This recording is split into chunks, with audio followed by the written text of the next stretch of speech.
दिन परीक्षय नीलकुंतलैर् वनरुहाननं बिभ्रदायुतं धनरजस्वलं दर्शयन् गुरुमनसि न स्मरन् कान्तयच्छसि। श्रीमद् वल्लभाचार्य जी की टीका चल रही थी। उन्होंने बताया था श्री कृष्ण मुड़ मुड़ के देखते हैं, ये तो परसों ने बताया था।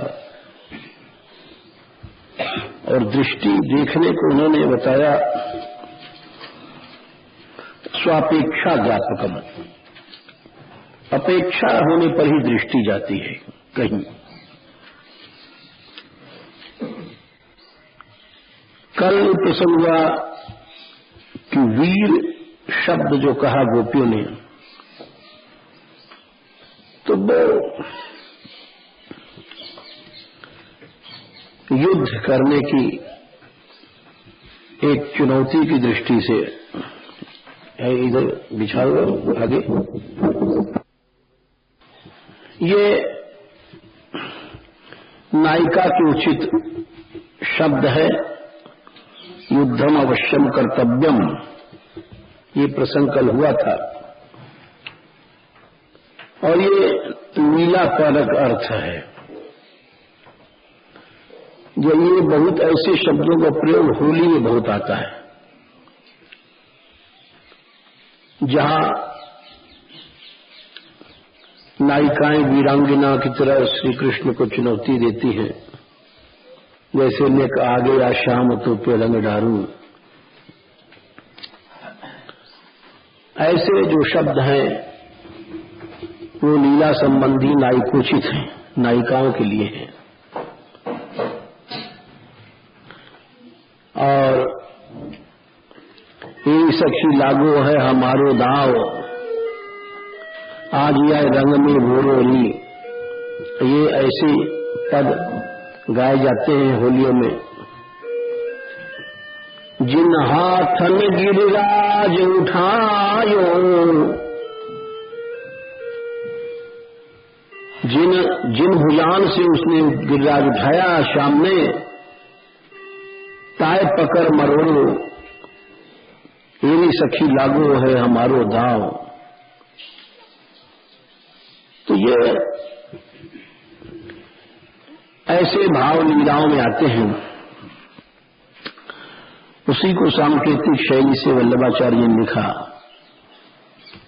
कि वीर शब्द यहां श्री कृष्ण के लिए एक चुनौती का है। युद्धम अवश्यम कर्तव्यम। श्री कृष्ण ये माधुर्य है। माधुर्य में माधुर्य का प्रारंभ ही वहां से होता है जहां ऐश्वर्य की समाप्ति होती है। ये बड़ी विचित्र बात है। माधुर्य में ऐश्वर्य को बाधक बताया गया। श्री कृष्ण लीला इसीलिए माधुर्य सिंधु है कि यहां श्री कृष्ण स्वयं अपने समस्त ऐश्वर्यों को छोड़ करके आते हैं। ऐश्वर्य का संपूर्ण रूप से जब संपूर्ण रूप से विस्मृति हो जाती है, तब माधुर्य का प्रादुर्भाव होता है।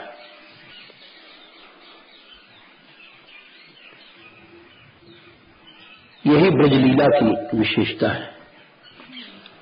कहीं कहीं जो ऐश्वर्य दिखाई भी पड़ता है, तो वो ऐश्वर्य दो शब्द हैं। एक तो है माधुर्य निगीर्णित ऐश्वर्य, एक है ऐश्वर्य निगीर्णित माधुर्य। अन्य अवतारों में जो माधुर्य है वो ऐश्वर्य से निगीर्णित है। ऐश्वर्य ने उसको तिरोभूत दबा करके निगल रखा है, यूं समझिए।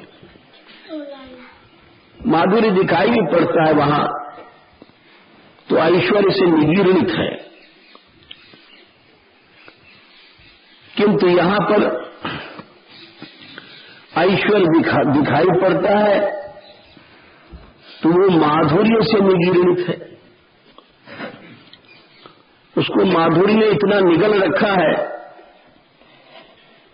निगीर्णित शब्द का, कोई चीज निगल लिया हमने तो दिखाई नहीं पड़ सकती बाहर, ऐसा शब्द महात्मा गण प्रयोग करते हैं। श्री कृष्ण जो अवतारी हैं,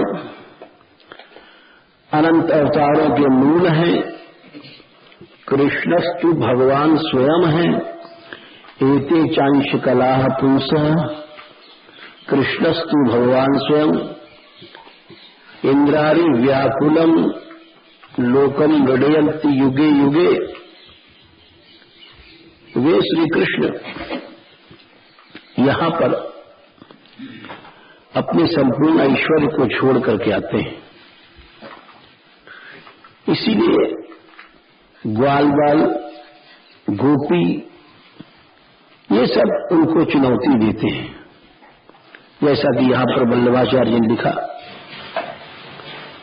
कि इस गीत में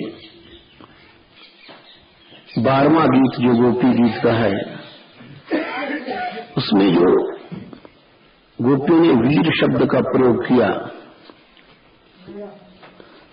धनदगस्वलम दर्शन मुहुर मनस न स्मरम वीर यच्छसि, उस वीर शब्द का तात्पर्य यही है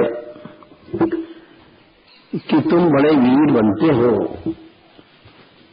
तो युद्धम अवश्यम कर्तव्यम। आओ, तुम्हारा नायकत्व जब पता पड़ेगा, जब हमारे साथ तुम्हारा युद्ध। इसी विषय में मैं आपको बताया कि ऐसे भाव होली लीला में बहुत मिलते हैं। जैसे काल गए तुम्हार मोहन, अब फिर अहुटत आगे को, ऐसे पद आते हैं। कल तुम होली में हार करके गए थे और आज फिर तुम साहस करके सामने आए। ब्रज में एक परंपरा है बड़ी विचित्र। हमने देखा घूम घूम करके, प्रारंभ में हम आए तो सब जगह की समाज देखते थे, घूमते थे। तो वहां सब जगह एक परंपरा दिखाई पड़ी विचित्र। जैसे बरसाने की परंपरा है, अब यहां रंगीली होली पे बहुत से लोग आते ही हैं, किंतु वो भाव क्या है ये समझना एक अलग है। केवल आना अलग है, आना जाना अलग है। जैसे होलियों पर ये भाव आया, उस दिन जो पद होते हैं यहां पर महापुरुषों ने रखे, गाली होती है। समाज में जो पद होते हैं, श्री कृष्ण को गाली दी जाती है। मां की गाली, बहन की गाली, काई ताई काकी सबकी गाली। अब ये क्या है, क्यों रखी गई है? बोले यही तो माधुर्य है। यहां तक लिखा है कि जब गाली में वाजिद जी ने लिखा है, गाली में, यह गारी श्याम को सुनावे लला, वाजिद परम पद पावे लला। जो गारी देता है उसको परम पद मिलता है। अब ये साधारण सा जो व्यक्ति है वो कैसे उसका अंतःकरण स्वीकार करेगा? अभी आप किसी एक रास्ते चलते आदमी को, 2 पैसे के आदमी हो, गाली लेके देखो तो, अथवा जब गाली होती है, गावें दे दे तारियां, ब्रज की नारियां सुकुमारियां, जो रंगीली होली के दिन, उसमें आता है कि इतनी गाली दिया उन्होंने, यशोदा जी को दिया, उनके सब काकी ताई माई भाभी सब बहुजनन की बहू सब कुटुंब को दिया, और उसका परिणाम क्या रहा? गाली गावे ब्रजमाला और ईज दई मणिमाला। श्री कृष्ण ने सब गाली देने वालों को एक एक को मणिमाला पहराई। बताइए, अब ये देखा जाए तो लौकिक दृष्टि से भी अजीब से लगता है, इतना स्तर नीचे गिर गया। एक साधारण आदमी भी चिढ़ जाएगा अपनी मां बहन की गाली पर, और उठा उठा करके मणिमाला दे रहे हैं। ऐसा तो मतलब यहां बारात में लोग जाते हैं, गाड़ी होती है, ऐसा नहीं कि नहीं होती है, जब बारात बैठती है, हाँ, तो गाड़ी होती है, लेकिन ये नहीं कि सबको मणिमाला पहनाई जाए। तो ये माधुर्य है जहां ऐश्वर्य एकदम चला गया नीचे, इतना नीचे चला गया कि साधारण मनुष्य भी गाली पर ना खुश रहेगा या ना घोंसी कुड़ेगा। वहां पर गाली देने वाले को परम पद मिलता है, ये बात विचित्र है। तो ये माधुर्य की बात है। इस माधुर्य को समझना कठिन है। ये सच में कृष्ण कृपा हो तब समझे, नहीं आदमी यही समझेगा क्या हुल्लड़ मचा रखा है, क्या ब्रह्म की शिक्षा लेकर कर रखा है, अरे आखिर भगवान है, आखिर ये है वो है, बहुत सी बातें मन में उठती हैं, संशय जीव के। एक बार हमें याद है, एक व्यक्ति थे, हमने माखन चोरी की बात कही तो वो कुछ खींच गए। तो क्या आप लोग जब देखो तो वही चोरी वोरी सब बातें हैं, अरे और भी लीला है, उनको कहिए श्री कृष्ण लीला भी तो बहुत सी है, गिरिराज उठाए, प्रभु ने ये किया वो किया, अब आप जितनी देर से चोरी चोरी बखान कर रहे हैं। तो हमने कहा देखो, अब इनके संस्कार नहीं हैं,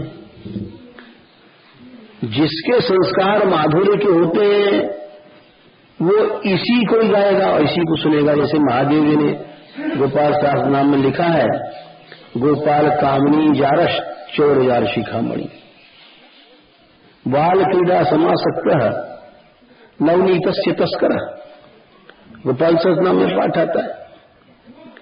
अब इसमें 2-3 बार जार जार शब्द प्रयोग किया, गोपाल कामनी जा रहा, और जार कहने पर भी चुप नहीं है।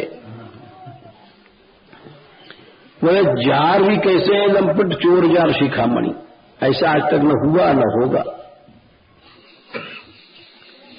तो इसको समझने की भी बुद्धि प्रभु ही देता है। माधुर्य को समझना बहुत कठिन है। जब ब्रह्मा नहीं समझ पाए, मोह हो गया, तो फिर और क्या चलाई। इस कारण से ये शब्द बड़ा वैसा था और समझा नहीं जा सकता है, लेकिन थोड़ा सा हमने कह दिया क्योंकि आचार्यों ने लिखा है, श्री कृष्ण को चुनौती दिया उन्होंने, युद्धम अवश्यम कर्तव्यम तत्सूचयंती वीरेति धनेन रजस्वलम श्रमचु सूचकम भवति श्रम निवृत्तिश्चास्माभिरेव। श्रम की निवृत्ति गोपियां कहती हमसे ही होगा। क्यों होगा?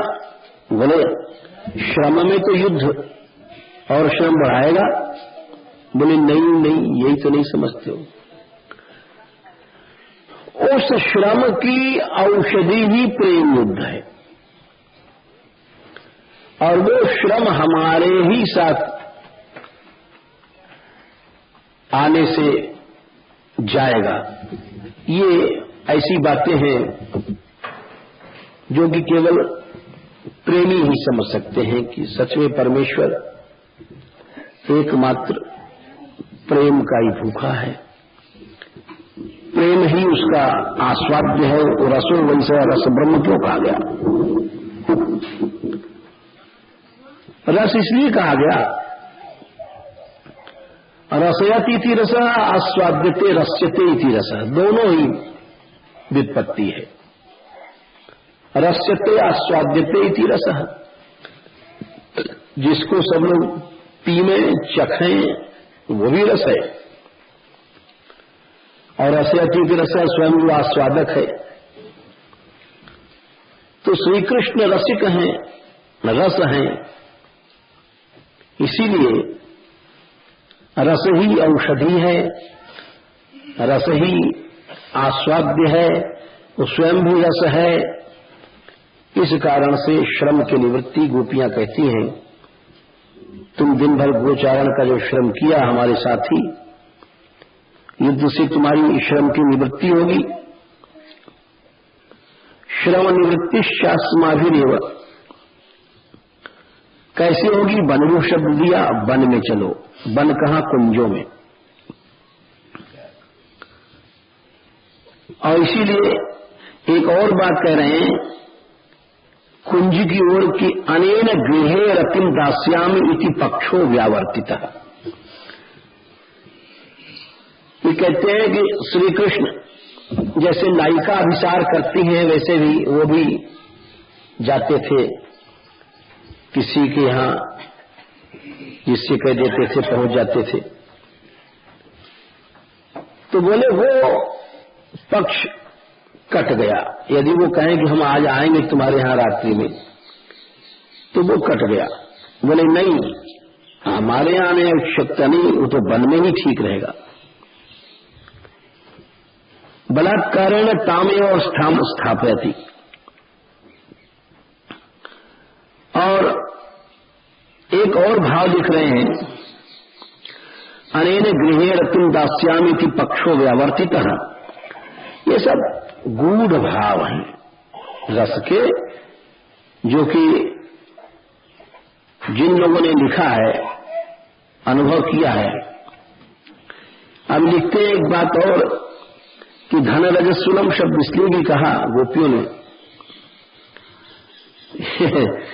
कहते हैं कि यदि मुख सम्मार्जनम कृत्वा समागच्छेत तदा प्रसन्न मुख दर्शनात् ज्ञानम वा भवेत्। लाला मोड़ो ढोल के ही हो, धूल लग रही तेरे, बल्ले ये लिख रहे हैं। धन रजस्वल भी भाव है कि मुख सम्मार्जनम कृत्वा समागच्छेत, ये सावधान कर रही है। क्यों? कि ब्रज गोपियां नागरी हैं। यद्यपि ग्राम्य सभ्यता है, और श्रीमद् भागवत में लिखा भी है ग्राम्य ही समम ग्राम्यवदीश चेष्टिता, लेकिन फिर भी वो एक अनुकरण मात्र है। वस्तुतः तो सब परम नागरी हैं, एक ते एक संगीत की स्वामिनी है। इसीलिए ये केवल अनुकरण है, विडंबना मात्र है। एवं जैसे कि श्री कृष्ण ने के लिए कहा है, एवं निगूढ़ात्म गति स्वमाया गोपात्मजत्वम चरितैर विडंबयन। विडंबयन शब्द कहा, ये तो एक माधुरी का अनुकरण करके ग्राम्य अथवा बंचर शब्द कहे जाते हैं। अन्यथा तो वो सब गोपियां परम नागरी हैं, वे भी नागर है। मीरा के प्रभु गिरधर नागर, नागर परम चतुर को कहते हैं। इसलिए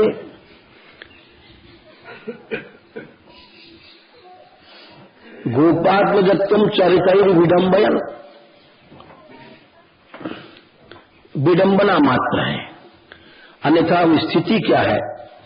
स्थिति यह है, लक्ष्मी कोटि विलक्ष लक्षण लसल लीला किशोरी शतई आराध्यम ब्रजमंडलेति परमम राधा विधानम परम। ज्योति किंचन सिंचद उज्ज्वल रस प्राग्भाव मावुर भवद राधे चेतसी भूरि भाग्य विभवई कस्याप्यहो जन्मते।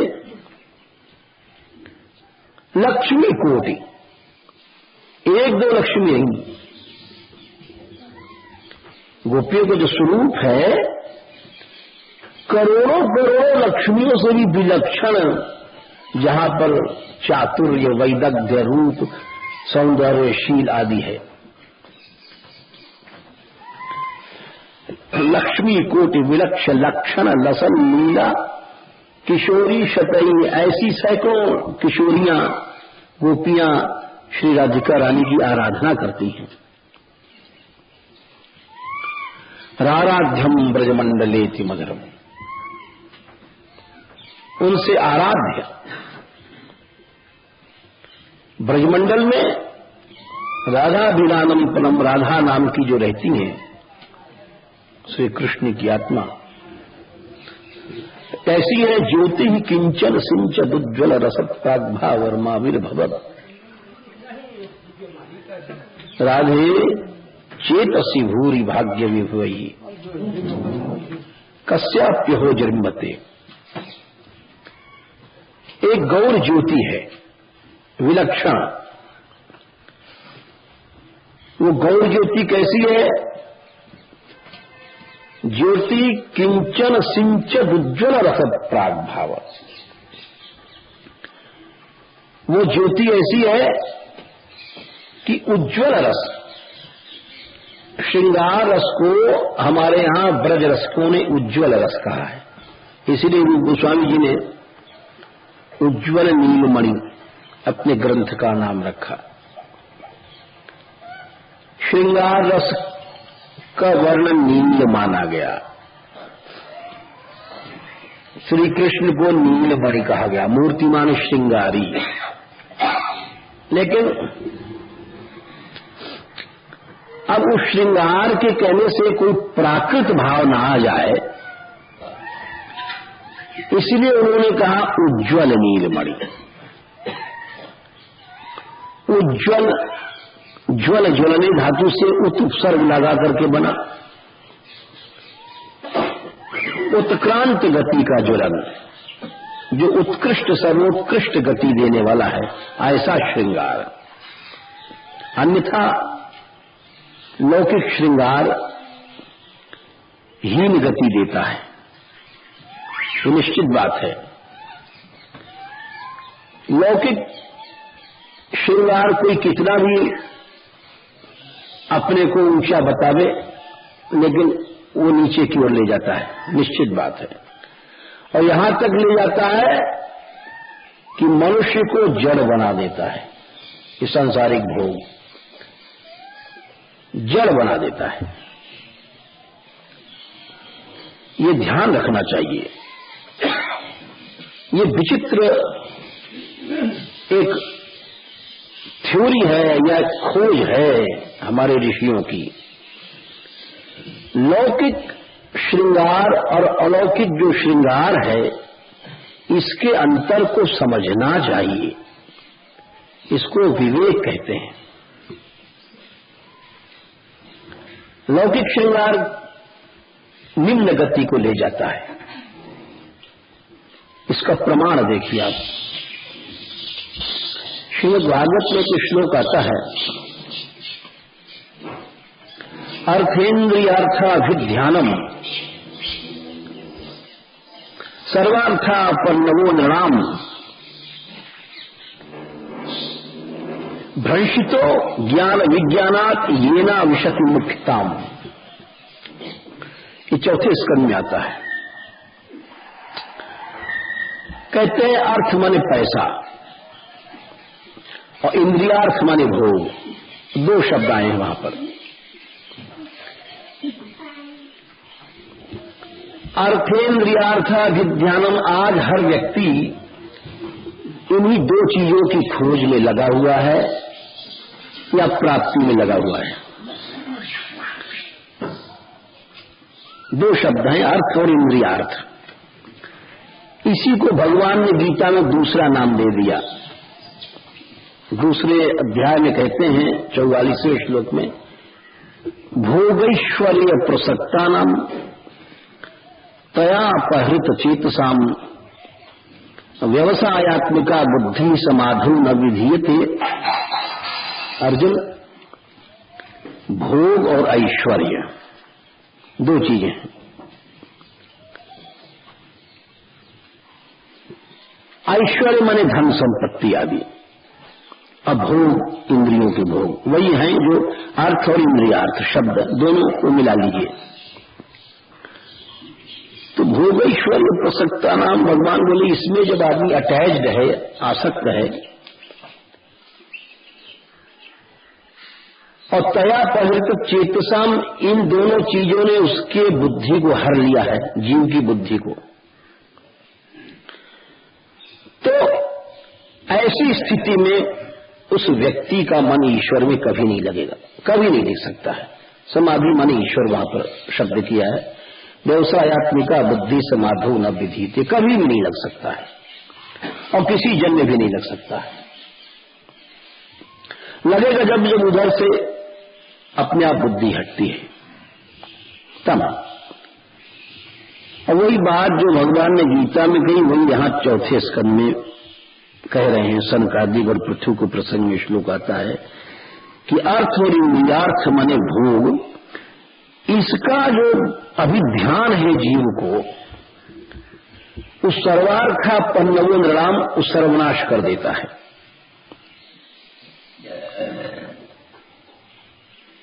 भ्रंशितो ज्ञान विज्ञान, आप बोले सर्वनाश माने क्या हुआ? बोले ज्ञान और विज्ञान दोनों नष्ट हो जाएंगे उसके, और एक दिन रिजल्ट ये आएगा, बिना विषति मुख्यताम जड़ योनि में चला जाएगा। ये पेड़ पहाड़ सरोवर, इनमें एक कोशी अमीवा ये स्थिति हो जाती है जीव की, जहां की केवल ज्ञान और त्याग तो कुछ नहीं, मानसिक विकास कुछ नहीं होता है, केवल एक खड़े हैं घोरतम। ये दो ही परिणाम हैं अर्थ के और इंद्रियार्थ के, धन के और भोग के, एक ही परिणाम है। येना विशति मुख्यताम, जीव को जब तक ये जड़ नहीं बना देता है। इसीलिए उज्ज्वल गोस्वामी, रूप गोस्वामी जी ने उस श्रृंगार का नाम उज्ज्वल रखा है। वो अप्राकृत श्रृंगार है, और ये जो लौकिक श्रृंगार है ये मनुष्य को निश्चित रूप से लौकिक ऐश्वर्य, लौकिक श्रृंगार जड़ बना देता है। इसका कोई और दूसरा रिजल्ट नहीं है। ऐसा जब विवेक हो जाता है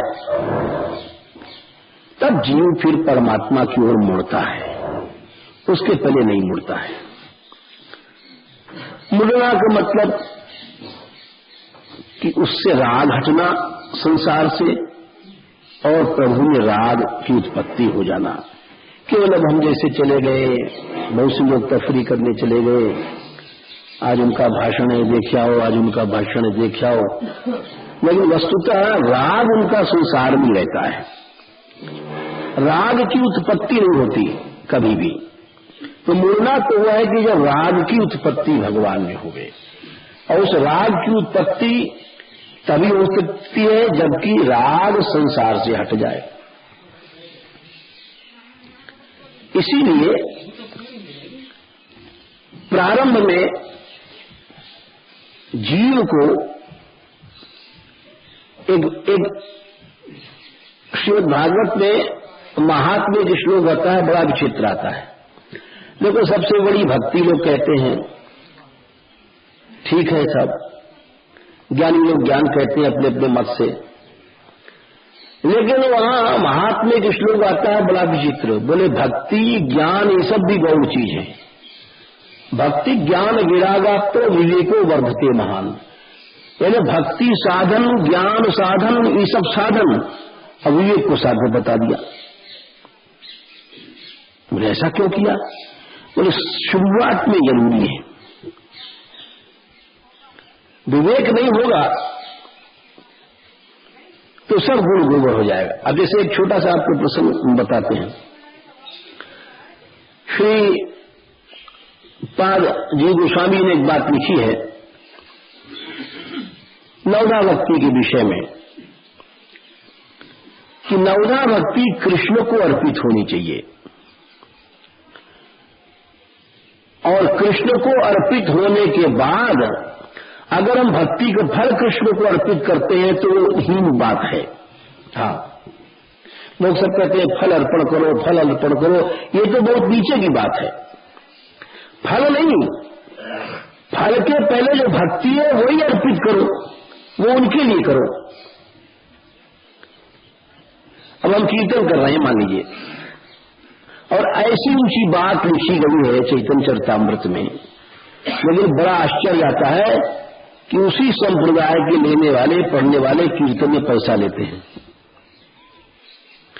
तो उस कीर्तन का अर्पण हुआ कहां? पैसे में। और महाप्रभु जी क्या कह रहे हैं कि तुम्हारी जो भक्ति ही अर्पित होनी चाहिए उस कृष्ण में।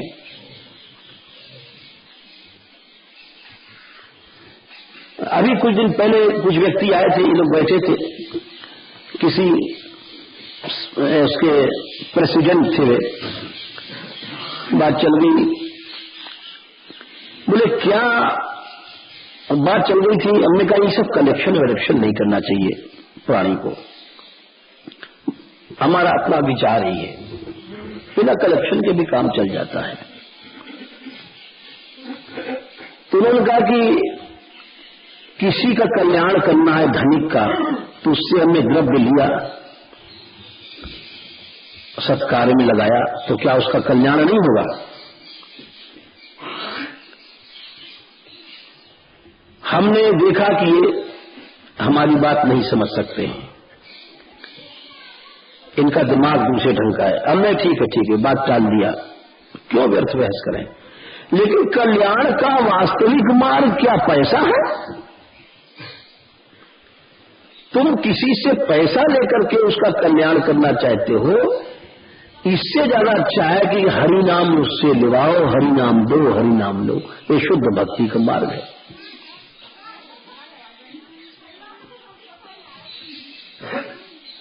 तो इससे ऊंचा क्या रास्ता हो सकता है? तुमने एक पैसे को ही माध्यम बना रखा है, तो ये साक्षात भक्ति नहीं है। साक्षात भक्ति तो वही है कि श्रवणम कीर्तनम विष्णु स्मरणम पाद सेवनम अर्चनम वंदनम दास्यम सक्षम आत्मनिवेदनम। महाप्रभु जी ने स्पष्ट कहा है कि ये भक्ति कृष्ण के लिए अर्पित होनी चाहिए। हम अपने प्रभाव के लिए कर रहे हैं, हमारा प्रभाव जम जाए, या पैसे के लिए कर रहे हैं, ये सारी बातें गलत हैं और पीछे चली हैं। ये जीव को दुर्बल बनाती हैं और शुद्ध भक्ति से अलग ले जाती हैं। बिल्कुल गलत रास्ता है, मैं इसका समर्थन नहीं करता।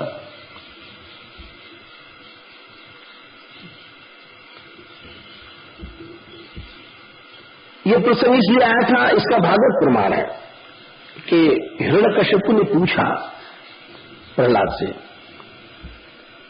बेटा तुम क्या पढ़ते हो?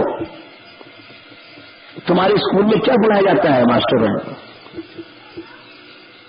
अच्छा, उनको पढ़ाया जाता था अर्थशास्त्र, राजनीति, दंड नीति, जो शंडा अमर्क थे शुक्राचार्य के लड़के पढ़ाते थे, संसारी विद्या जो गधे पढ़ते हैं।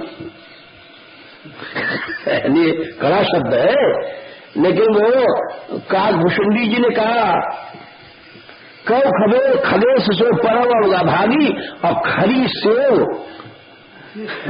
सुरभेनु ही त्यागी। काकभूषुंडी जी बोलते हैं कि मेरा जब जन्म हुआ, मैं ब्राह्मण बना, तो हमारे पिताजी ने बहुत कोशिश किया कि पढ़ लिख जाए, चतुर बन जाए, मैंने सोचा कि ये गधी की सेवा कौन करेगा, कामधेनु को छोड़ करके, अरे भगवान का नाम छोड़ करके, कृष्ण नाम छोड़ करके ये संसारी पढ़ाई ये तो गधे लोग पढ़ते हैं, गधी की सेवा गधा करेगा। खाली सेव सुर दे नहीं चाहिए तो मैं गधा क्यों करूं? दुनिया की दृष्टि से मूर्ख बने रहे, जड़ भरत ने भी नहीं पढ़ा। भागवत भी कहती है कि तत्कर्म हरितोषम यत् सा विद्या तन्मतिर्या, विद्या वही जिससे कृष्ण में बुद्धि लगे। अरे BA पढ़ो, MA पढ़ो और PhD करो, DLit करो, ये केवल गधे लोग पढ़ते हैं। तो जो शुद्ध भक्ति की बात बता रहे हैं, ठनाठन बात, जिसको भवसागर पार जाना है, ये जो कर्म मिश्रा ज्ञान मिश्रा खिचड़ी कर देते हैं लोग, इनकी बात छोड़ दो, इनसे हमें नहीं मरना है।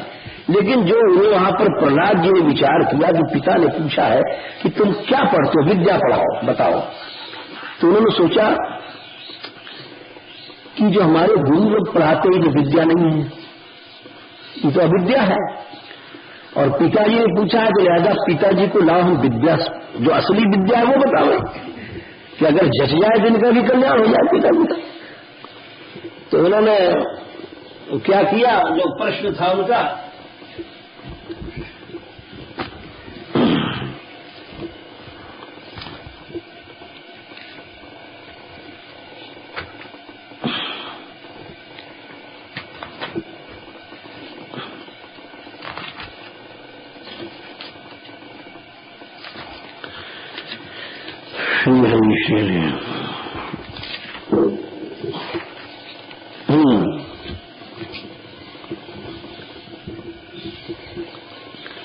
हिरण्यकशिपु का प्रश्न है कि प्रहलाद अनुचिताम तात स्वधीतम किंचित उत्तमम, तुमने जो अच्छा पाठ पढ़ाओ सबसे वो सुनाओ।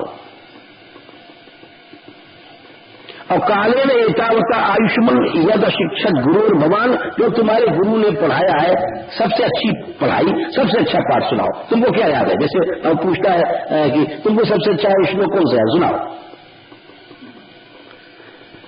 तो प्रहलाद जी सोचते हैं उस गधी पढ़ाई को क्या बताएं, तो बेकार की बात है, पढ़ाई तो ही है। तो उन्होंने कहा श्रवणम, पिताजी ये है पढ़ाई उत्तम पढ़ाई है। अब उनको क्या पता था कि इसको सुनते पिता तो एकदम मारने दौड़ेगा। अरे वो तो अपनी बुद्धि से उत्तम पढ़ाई बता रहे हैं। अब देखिए उस पढ़ाई का लक्ष्य क्या है, श्रवणम कीर्तनम विष्णु स्मरणम पाद सेवनम अर्चनम वंदनम दास्यम सख्यम आत्मनिवेदनम, 9 भक्ति है। इति पुंसार पिता विष्णु, ये है भक्ति का फल मत चढ़ाओ, भक्ति ही भगवान के लिए होना चाहिए। पुंसार पिता शब्द आया है। अगर हम ये सब कथा वथा कह करके पैसा कमाते हैं या कीर्तन करके लूटते खसोटते हैं, तो वो भक्ति पुंसार पिता नहीं है। क्या जरूरत है इन चीजों की? वो वही बात आ गई, जैसे हमने एक दिन कहा कि पैसा के बिना काम नहीं चलता। हमने कहा ये बात गलत है। शौनक जी ने उस प्रसंग को, अब देखिए कितना बढ़िया सुंदर प्रसंग है। शौनक जी ने 88,000 ऋषि 1000 साल का यज्ञ शुरू किया, 1000 साल का। अब प्रश्न हुआ कि 1000 साल तक 88,000 वो आने जाने वाले लाखों आदमी का भोजन छाजन, अब कई लाख का कैसे काम चलेगा? और बाबा जी आदमी शौनक जी और जंगल में बैठे नंदी शरण में, कोई वहां होटल नहीं, कोई वहां हिसाब नहीं। तो प्रश्न हुआ कि हिसाब भोजन वोजन कैसे चलेगा? तो शौनक जी ने वहां पर एक बहुत बढ़िया बात कही, ध्यान देने लायक बात है।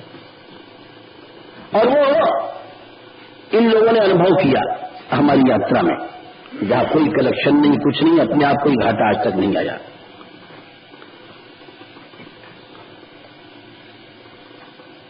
शौनक जी कहते हैं कि भोजना छादने चिंता वृथा कुर्वन्ति वैष्णवा अयोसो विश्वम भरो देवा सद्गुण भक्तानुपेक्षते। अरे वैष्णव हो करके ये सोचना कि हम क्या खाएंगे, क्या कपड़ा पहनेंगे, क्या ओढ़ेंगे, तो वैष्णव कहां रहा? समझने की बात है। अगर हम ये सोचते हैं कि भाई अच्छा चलो भाई अपने बारे में तो तुमने सोच लिया है, अकेले आदमी की इतना बड़ा समूह का भी वही करता है। 10 लाख नहीं 50 करोड़ कभी खर्च होगा, ये युग तो होगा, युवक खेल भगवान वहन करते हैं। 10-20 लाख तो छोटे कुछ होगा, कोई चीज नहीं है।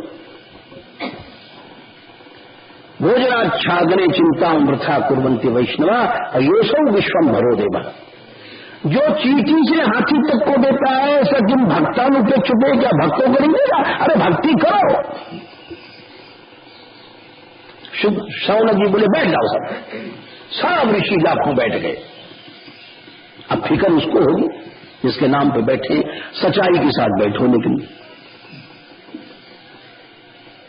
बेईमानी के साथ नहीं बैठो।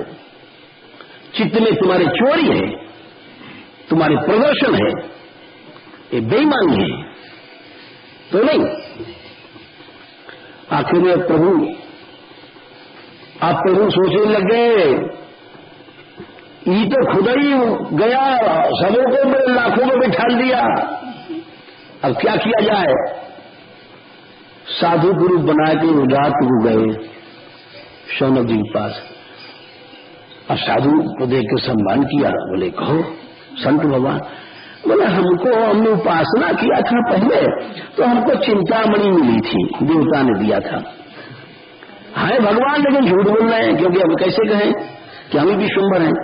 तो हमने सोचा कि आपके यहाँ यज्ञ में काम आएगा, तो मैं इससे जो है पड़ी पड़ी हमारे पास बेकारी क्या करेंगे। तो उनका चलो तो प्रभु की इच्छा है, और प्रभु स्वयं है, लेकिन वो समझ रहे हैं कोई साधु है। बड़ा मुश्किल तो ये ना कि उनकी लीला को उनको समझना ही कठिन है भाई। अब उन्होंने चिंतामणि दिया उनको, और दे करके संत भगवान को गायब हो गए। और जब चले गए, जब सोचते हैं भाई कौन साधु था, उससे पूछा नहीं हमें, कहाँ आश्रम तेरा, कहां से आया भाई? बाहर देखा कुछ नहीं। अरे बोले ठीक, एक चिंतामणि ने, अब चिंतामणि मान लो इंतजाम करते, गेहूं लाओ, कढ़ाव लाओ, बर्तन लाओ, भगोना लाओ, नमक लाओ, मिर्च लाओ, कलछली लाओ, क्या क्या लकड़ी लंगल लाओ, क्या क्या इंतजाम करते। चिंतामणि है, 1 लाख नहीं 2 लाख का धड़ाधड़ भोजन आ गया। अब सब चीजें, कोई बीमार है, कोई दवा दारू भी नहीं, चिंतामणि है, देखो इनको तब ठीक है, चिंतामणि, सब चिंता खत्म। इसीलिए जीव को यहां पर प्रहलाद जी कह रहे हैं, ये शब्द ध्यान देने की ओर, इति पुंसार पिता विष्णु। आजकल हम लोग गलत करते हैं,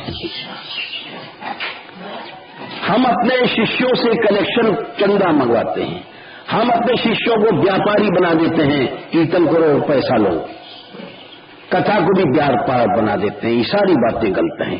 ये पुंसार पिता विष्णु वाली स्थिति पर नहीं पहुंचने देगी।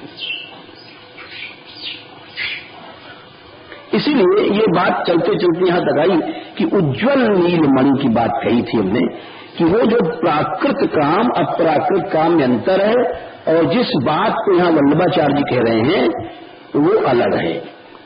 जिन परीक्षे नील कुंतलैर वनुहानम विभ्रदावतम धन रजस्वलम दर्शयन मुहुर मनसिनः स्मरम कांत यच्छति। नमो महादेवो नमः शिशुभ्यो नमो युवभ्यो नम आवटुभ्यः ये ब्रह्मणागाम अवधूतलिंगाय शरन्ति तेभ्यः शिवमस्तु राज्ञाम्।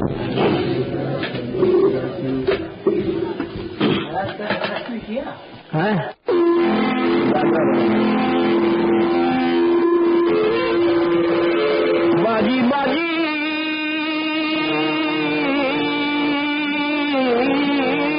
बाजी बाजी नंदस्वात्मज उत्पन्ने माता नानो महामना